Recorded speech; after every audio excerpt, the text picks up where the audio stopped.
Hi, I'm Matt Britt with Atrium Health Wake Forest Baptist, and I'm excited to be here today in Wilkes County, and I am joined by one of our new orthopedic surgeons here at Wilkes Medical Center and Orthopedics West Park, Dr. Megan Wolf. Dr. Wolf, thanks for being with us. Thank you for having me. Yeah, very excited. Yeah. I'm always super happy to come up to Wilkes and do one of these videos and be in this amazing setting. Such nice views. So I'm glad we have a good day to be outside. Absolutely. And that allows us to keep our masks down. Obviously, we also have vaccines. We hope that you'll get your vaccine as well. If you want to learn more about getting the vaccine with Atrium Health Wake Forest Baptist, you can go to wakehealth.edu/vaccine, wakehealth.edu/vaccine. So let's jump right into it, Dr. Wolf. We'd love to hear a little bit about your background and why you chose orthopedics. Absolutely. So I'm an orthopedic surgeon with a specialty in sports medicine. I also have extra specialties in hip arthroscopy as well as sports foot and ankle, Oh, wow. which I think adds a little bit more to my practice. Let's talk more about my ankles after the video. I got really bad ankles. Yeah. I do too. That's probably one of the reasons why I really like sports foot and ankle. Nice, Yeah. nice. Yeah, so I actually didn't always want to do orthopedic surgery. I initially wanted to do aeronautical engineering. I used to do rocket ships, went to space camp, all of that. I love it. But then when I got into high school, I played volleyball, basketball, and softball. I did AAU basketball and club volleyball. Just a few sports. Just a few. Right. And then, so when I got to high school, I noticed that we really didn't have a lot of athletic training or any sort of look at injuries and preventing injuries in women's athletics. All the trainers were always at the men's sports. Yes. And so I got really interested in learning how can I prevent injury? How can I prevent injuries for my athletes that I work with? That's awesome. And so I began getting into that and looking into that. When I went to college, I had the opportunity to work in strength and conditioning at the University of Connecticut. Okay. And so I became even The more Huskies? fascinated. Yeah, go Yeah, there you Huskies. go. There you go. And so I became more fascinated in prevention. And then I started working with the team doctor, Dr. Jeff Anderson, whenever I was there. And so were you working? Yeah. So you said something about working on. You said something particularly about women's sports. Yes. So are you focused on women's sports, or do you do both genders at this point? I do everything, but Okay. I really enjoy women's athletics. There is a special niche about things and what women athletes have to deal with and different injuries that are prone Absolutely. for women athletes. And Yeah. so I think it's something that's always been fascinating for me. And, with women athletes, it's not just their musculoskeletal health. There's also a lot of endocrine type of things that go on with it, hormonal things, Okay. nutritional aspects to it. And so it's a teamwork between us as well as the primary care sports doctors to work with women athletes. That's awesome. So so I'm more curious as a Yeah. sports fan. Yeah. So you're at UConn and you're working with team sports. Are you working with Gino Oriema and the women's basketball team there? Well, unfortunately, I didn't get to. Okay. Cool. I did strength and conditioning research, so I got to be in the lab, which was on the ground floor with all the athletes, Very and cool. so I got to hang out with them, but I didn't get to actually be on the floor with them during the games. Unfortunately, I got to do that during my fellowship year. That's so awesome. That's awesome. I did my sports medicine fellowship at the University of Kansas. That's right. Okay. Cool. And so. So is that Bill Self years? Yeah. Okay. I love Okay, cool. Bill Self. He Yeah, is yeah. a great person. That's great. A great person to work with. And Yeah, so I've always been really interested in working with volleyball and basketball. I also worked with football while I was at KU, but I really enjoyed working with the basketball team. That's and, awesome. We got to travel with them and be the team physician as a fellow. So Very cool. It was really great. Well, I think your background sounds really interesting. I Yeah. feel like we could do that all day, but let's yes. get into a little bit more of the Yeah. nitty gritty for our viewers Absolutely. and listeners, just so they understand kind of what your specialty is Yep. and what it means to them, right? Yes, absolutely. So let's spend a little bit of time on athletes. Let's Yes. start with that. So we understand obviously we have the Wilkes County Athletic Trainer Agreement. Yep. So Atrium Health Wake Forest Baptist has athletic trainers at each of the high schools. Do some work with the middle schools as well, as I understand it. But so what does that mean to those athletes and those parents and families at these schools that you are the team physician and that we have these athletic trainers there for them? Absolutely. So I work closely with the athletic trainers, especially in Wilkes and all the Wilkes high schools. I also work with any of the trainers throughout the Wake Forest Baptist health system. And it's such a great opportunity to have the athletic trainers that work with us because I have their phone numbers, they have my phone number. Like today, I had 2 patients come in right from injuries that they had yesterday. And it was easy because the trainers had my number and they called me and they said, hey, can I get you in? Right. And then I'm able to directly communicate with them as long as the athlete and their family allow it. And so I can give them instructions as to what they can do to treat the injury, as well as what to expect, and also then the trainer can communicate that with the team and the coach, if the athlete and the parents are okay with that. It's such a dynamic approach with all these different facets working together. Yes. And then having the resources of a great academic learning system, Exactly. like Atrium Health and Atrium Health Wake Forest Baptist. So that's Absolutely. really cool. Yeah. Actually, it's funny you talk about the phone calls you got today. I actually was just with Chris Miles. I assume you know of Chris. Love Dr. I was with Chris last Friday, Dr. Miles, and I think he's the head of our athletic trainer program, or the medical director, or something. Yes, he's the I remember medical his director. exact title. Yep. Sorry. Yeah. So I was right. Yeah. But yeah, he was actually getting texts and calls as we were going about different injuries and so forth. Yeah. So yeah, I can see how that'd be very important to those families. Yeah. And just very comforting, right? I mean, just to know that you're going to have. I had an experience with my daughter recently where it wasn't related to an athletic trainer, but just having a doctor nearby and someone to address something quickly is super important, particularly in that athletic world. Absolutely. So, what is that, your sports medicine specific training, and I think you said fellowship training, Yes. what does that mean to your training versus someone who may have some skills in sports medicine related stuff but not have a fellowship? What does that mean to the patient? Absolutely. When we talk about sports medicine, we can talk about a few different things. One is the surgeries that we perform, and a lot of those surgeries are typically arthroscopic surgeries, soft tissue procedures, and we get a lot of that type of training in residency. But what you really get in sports medicine fellowship is, again, that team aspect. How to work with the primary care sports medicine physicians, how to work with families, how to work with coaches, how to work with athletic trainers, and really understanding that social aspect to the injury. Yeah. The other aspect to it is, if you go to any orthopedic surgeon, they may not understand, okay, what does this injury mean to my athlete?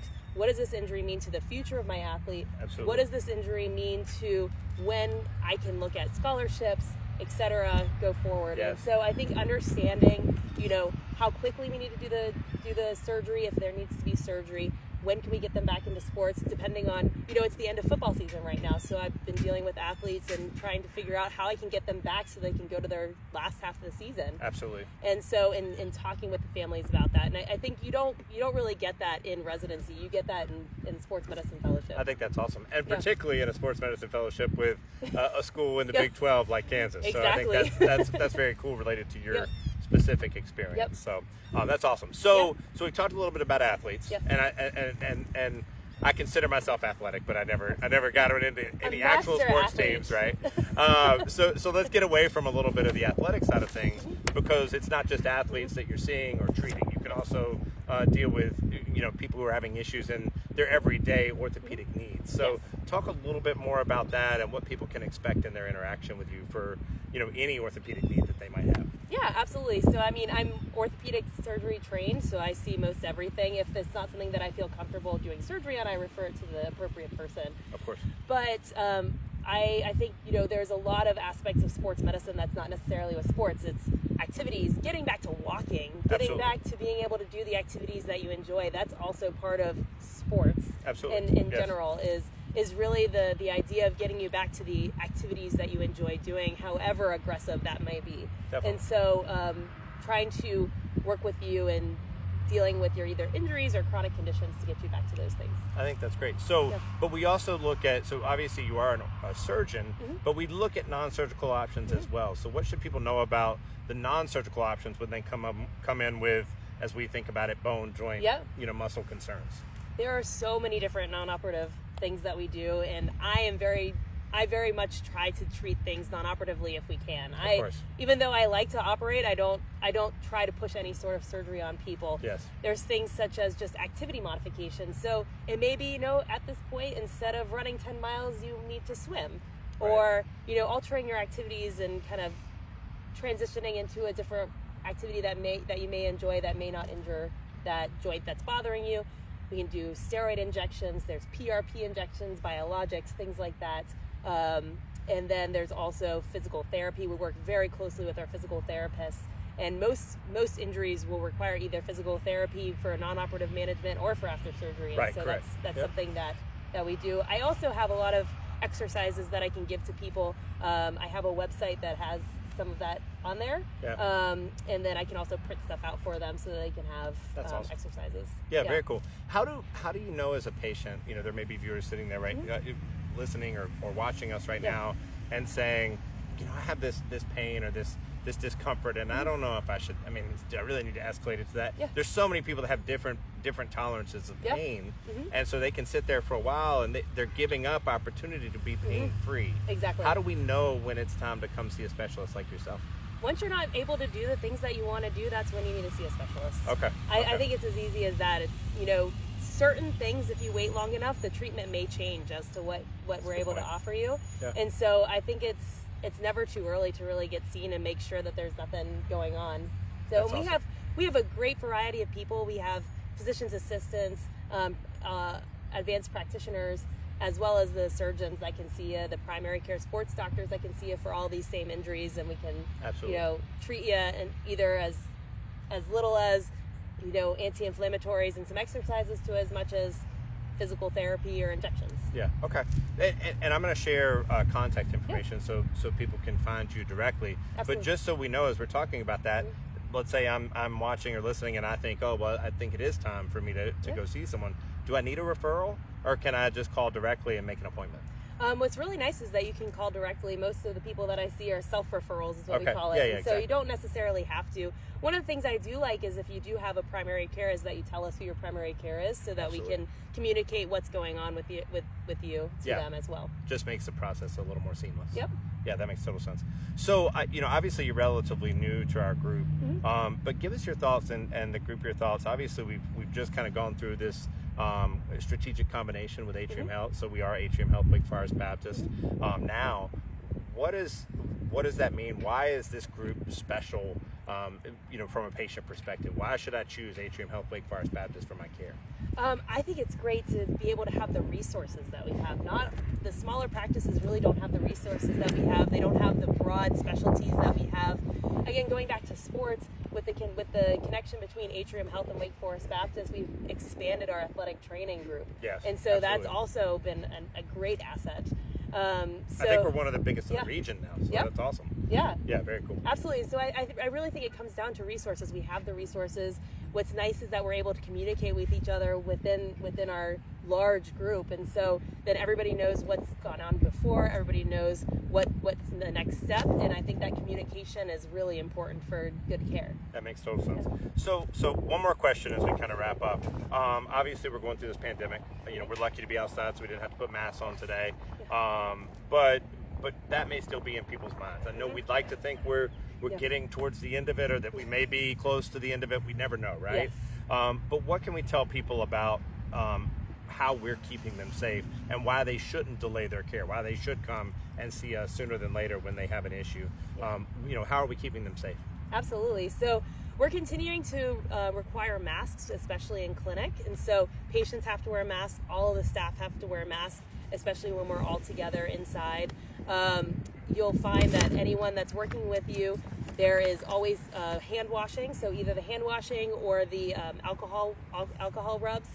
We're always doing that before we touch the patient, before we touch anything that interacts with the patient. Absolutely. I think that really helps with decreasing any sort of viral exchange.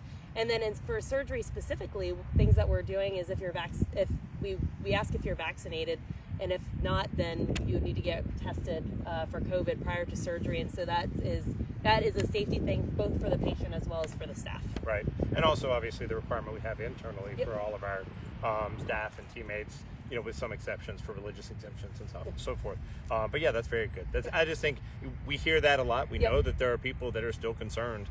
So I think it's good to reassure them. Yeah. So, Dr. Wolf, this has been great. I appreciate you taking the time to come and sit with us. I think it's great for all of these potential patients and community members to get to see your face and hear a little bit more about your background. So thank you. Thank you very much for your time. Yeah, absolutely. So if you would like to reach Dr. Wolf or any of her colleagues for an appointment or to talk about your concerns, you can reach them here at Orthopedic's West Park or Wilkes Medical Center by calling 336-903-7845. Again, 336-903-7845. You can also go to wakehealth.edu/Wilkes. That's wakehealth.edu/Wilkes, and you can see all about the different services we have available. Thank you so much for being with us. We appreciate your time. Thank you.